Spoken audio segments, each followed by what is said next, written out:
ఇంటితో పోలిస్తే తలుపు చాలా చిన్నది. తలుపుతో పోలిస్తే తాళం చాలా చిన్నది. తాళముతో పోలిస్తే తాళపు చెవి చాలా చిన్నది. కానీ చిన్న తాళపు చెవితో ఇల్లంతా స్వాధీనపరచుకోవచ్చు. ఆ తాళపు చెవియే నీ ప్రార్థన.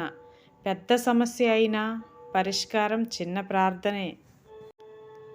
సంఘానికి రాకుండా, సహవాసంలో లేకుండా వ్యక్తిగతంగా ప్రార్థన చేసుకుంటూ నేను ఆత్మీయంగా చాలా బలంగా ఉన్నాను అని భావించేవారు బాగా కాలుతున్న పొయ్యిలో నుండి బయటకు తీసి పక్కన పడేసిన కట్టెతో సమానం.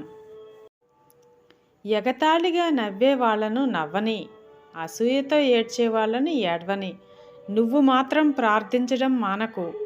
ఏదో ఒకరోజు అలా నవ్వి ఏడ్చేవాళ్ళే నీ సహాయం కోసం నీ దగ్గరకు వస్తారు.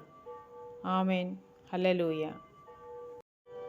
దేవుడు అంటాడు, మీరు మళ్ళీ నవ్వబోతున్నారు, మీరు మళ్ళీ విశ్వసించబోతున్నారు, మరియు మీరు మళ్ళీ ప్రేమించబోతున్నారు. మీరు కోల్పోయిన ప్రతి దాన్ని నేను పునరుద్ధరించబోతున్నాను అని. ఒక్కోసారి దేవునిపై నీకున్న విశ్వాసమును పరీక్షించుటకు సాతాను మనుషుల యొక్క మాటల ద్వారా నీ మనస్సును కృంగదీస్తుంది. ఎటువంటి సమస్య వచ్చినా భయపడకు. దేవుని ప్రేమను తృణీకరించకు. ఆయన చేతిని విడిచిపెట్టకు. పరిస్థితులు ఎప్పుడూ తాత్కాలికమే, కానీ దేవుని కృప శాశ్వతమైనది. నీవు ఆహారం తీసుకున్నట్లు ప్రతిరోజు దేవుని వాక్యం చదవాలి. నీవు నీళ్లు తాగినట్టు ప్రతిరోజు ప్రార్థనలో దేవునితో మాట్లాడాలి. నీవు బంగారం, ధనం దాచుకున్నట్లు పరిశుద్ధతను కాపాడుకోవాలి. ఆమేన్. ప్రపంచంలో మనిషి బ్రతుకును మార్చేది ఏదైనా ఉంది అంటే అది కేవలం బైబిల్ మాత్రమే.